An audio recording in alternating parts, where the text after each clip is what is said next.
మీ ఎలాంటి వ్యాపార ప్రకటనలకైనా వెంటనే మా ఛానల్ సంప్రదించండి. వీక్షకులందరికీ నమస్కారం.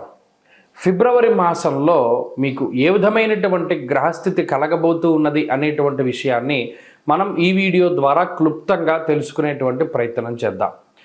జనవరి నెలలో సంక్రమించినట్టే ఫిబ్రవరి మాసంలో కూడా పంచగ్రహ కూటమి, షడ్గ్రహ కూటమి సంభవించడానికి కూడా అవకాశం ఉన్నది. అయితే ఈసారి మకరంలో కాకుండా కుంభరాశి యందు ఈ పంచగ్రహ కూటములు ఇవన్నీ కూడా ఏర్పడబోతూ ఉన్నాయి. అలాగే ఫిబ్రవరి మాసంలో ఉండేటువంటి గ్రహస్థితిని గనక మనం ఒక్కసారి గమనిస్తే మిథున రాశి యందు గురుడు సంచరిస్తూ ఉన్నారు. అలాగే సింహరాశి యందు కేతువు యొక్క సంక్రమణం జరుగుతూ ఉన్నది, కేతువు సంచరిస్తూ ఉన్నారు. అలాగే కుంభరాశి యందు రాహువు ఉన్నారు, మీనరాశి యందు శనైశ్వరుడు. ఈ 4 గ్రహాలు అలా స్థానంలో ఉన్నాయి. అయితే 13వ తారీఖు వరకు రవి యొక్క సంచారము మకర రాశి యందు ఉంటుంది. 13వ తారీఖు తదుపరి రవి యొక్క సంచారము కుంభరాశిలోకి వెళుతోంది. ఇది ఒక్క విషయాన్ని మనం పరిశీలన చేస్తే కుంభరాశిలో ఇప్పటికే రాహు యొక్క సంచారం ఉన్నది. ఈ 13వ తారీఖు దాటాక రవి కూడా కుంభరాశిలోకి ప్రవేశం చేయబోతూ ఉన్నారు.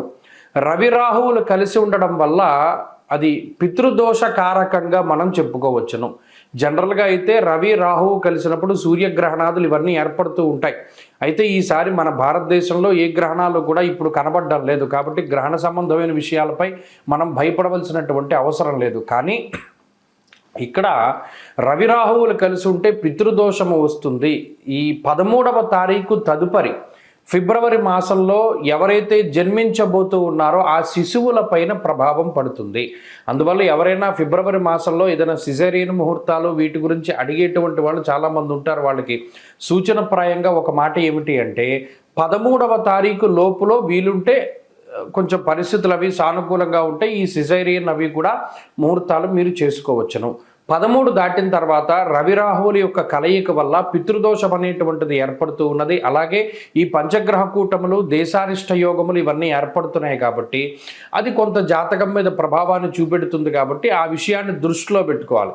మరీ కాంప్లికేట్ అయిపోతే మాత్రం అంటే ఈ లోపులోనే చేసేసుకోమని కాదు. ఏమన్నా అవకాశం ఉంటే మీకు అవకాశం ఉంటే 13 లోపులో ఈ సిజేరియన్లు ఇవన్నీ కూడా చేయించుకోవడం ద్వారా పితృదోషాదులు రాకుండా ఉంటాయి. ఇది ఒక ప్రధానమైన విషయం. ఇది మీ ఆరోగ్యాన్ని బట్టి ముందుకు వెళ్ళండి, దీంట్లో ఇబ్బంది ఏం లేదు.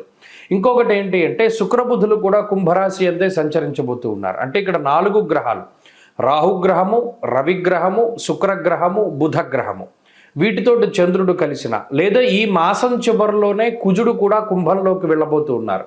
ఈ 5 గ్రహాలు వెరసి చంద్రుడితోటి కలిపి షడ్గ్రహ కూటమి కుంభరాశిలో ఏర్పడబోతూ ఉన్నది. కాబట్టి ఈ గ్రహస్థితి వల్ల ఈ మాసంలో అటు దేశకాలమాన పరిస్థితులు ఎక్కువగా ప్రభావితం చెందబోతూ ఉన్నాయి. దేశారిష్ట యోగం అనేటువంటిది పట్టబోతూ ఉన్నది. ఎందుకంటే అటు కుజరాహువుల యొక్క కలయిక, అలాగే రవి రాహువుల యొక్క కలయిక ఇవన్నీ కూడా దేశారిష్ట యోగాలుగా చెప్పబడ్డాయి. ఈ సందర్భాల్లో ఎక్కువగా అగ్ని ప్రమాదాన్ని సూచించేటువంటి విషయాలు, అలాగే వాయుతత్వ రాశి యందు ఈ గ్రహస్థితి ఏర్పడుతూ ఉన్నది. కాబట్టి అతి వేగంగా వీచేటువంటి గాలుల వల్ల కానీ లేదా గాలి ద్వారా స్ప్రెడ్ అయ్యేటువంటివి ఏమైనా ఉంటే గ్యాస్ ద్వారా వచ్చేటువంటి విపత్తులు లేదా అగ్ని సంబంధమైనటువంటి విపత్తులు, వాయు సంబంధమైనటువంటి విపత్తులు ఏర్పడడానికి అవకాశం ఉంటుంది.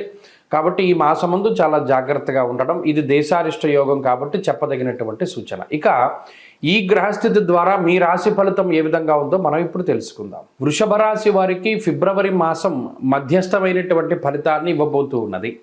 ముఖ్యంగా ఈ మాసంలో కూడా ఏర్పడేటువంటి ఈ పంచగ్రహ షడ్గ్రహ కూటమిల్లో భాగంగా గ్రహములు అన్నీ మీ రాశికి దశమ కేంద్రమందు ఉండబోతూ ఉన్నాయి.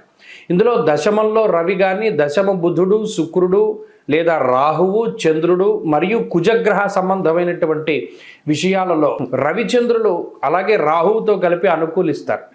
సరే, ఈ 3 గ్రహాలతో పాటు శని గురుల యొక్క అనుకూలత కూడా ఉన్నది. కాబట్టి ఈ మాసంలో ప్రత్యేకించి ప్రతికూలతలు ఏమీ లేవు. అనుకూలమైనటువంటి ఫలితాలే ఉన్నాయి లేదా మధ్యస్థమైనటువంటి ఫలితం కనబడుతుంది తప్పితే ఫలానా గ్రహం వ్యతిరేకమైనటువంటి ఫలితాన్ని ఇస్తోంది అన్నటువంటిది ఏది కూడా ఈ రాశి వారికి లేదు. కాబట్టి ఇది ఒకంత ప్రోగ్రెసివ్గా నడిచేటువంటి మాసమే.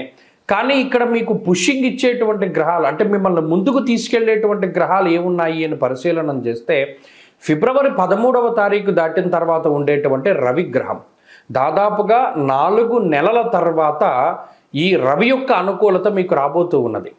దశమంలో రవి అర్ధసిద్ధి సదారోగ్యం బంధు సంతోషవర్ధనం అన్నారు. అంటే అటు అది దిగ్బలయుక్తమైనటువంటి స్థానం రవికి. అంటే రవికి చాలా మంచి స్థితి దశమ కేంద్రం. ఆ ఉపచయ స్థానమందు రవిగ్రహం మీకు అర్ధసిద్ధిని కలగజేస్తుంది. అంటే ఆర్థిక అభివృద్ధిని, అలాగే ఆరోగ్యాభివృద్ధిని, కుటుంబ అభివృద్ధిని, మరీ ముఖ్యంగా ఉద్యోగ సంబంధమైనటువంటి ఇబ్బందులను తొలగింపజేస్తాడు రవిగ్రహం. రవితోనే కూడి ఉన్నటువంటి రాహువు, కుజుడు ఇత్యాది గ్రహాలన్నీ కూడా మీకు పనుల్లో సానుకూలతలను తీసుకువస్తారు. ప్రత్యేకించి కుటుంబపరమైనటువంటి విషయాలపై ఎక్కువ ప్రభావాన్ని చూపిస్తుంది ఈ గ్రహస్థితి. ఇప్పటివరకు కుటుంబ సభ్యులు మీకు ప్రతికూలంగా ఉంటే వారు మీకు అనుకూలంగా మారడము, కొన్ని ఒప్పందాలు లేదా జీవితానికి సంబంధించినటువంటి కొన్ని ముఖ్యమైనటువంటి నిర్ణయాలు ఇవన్నీ కూడా తీసుకోవడం జరుగుతుంది. వాటి ద్వారా మీకు మంచి ఫలితాలని మనం ఆశించవచ్చును. కాబట్టి ఫిబ్రవరి మాసంలో వృషభ రాశి వారికి అంతా సానుకూలమైనటువంటి గ్రహస్థితి ఉన్నది. ఏ గ్రహము ప్రతికూలంగా ఉండేటువంటి స్థితిలో లేరు. కాబట్టి ఈ మాసం సాఫీగానే ముందుకు సాగుతుంది. అంతేకాక వృషభ రాశి వారికి ఒక సపోర్ట్ దొరుకుతుంది, ఒక భాగస్వామి లభిస్తారు. వారు మీకు సమయానుకూలంగా సహకారం అందిస్తూ ఉంటారు. వారి యొక్క తోడ్పాటుతోటి ముందుకు వెళ్ళేటువంటి అవకాశాలు ఉంటాయి.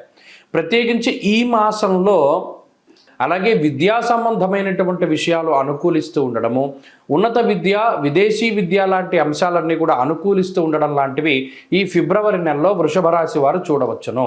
అంతేకాక ఒకంత ధైర్యం పెరుగుతుంది. పలానా గతంలో ఏదైనా ఇబ్బంది పడుతూ ఉండేటువంటి సందర్భాల్లో ఇప్పుడు చక్కగా ధైర్యంగా ముందుకెళ్ళేటువంటి అవకాశం ఉంటుంది.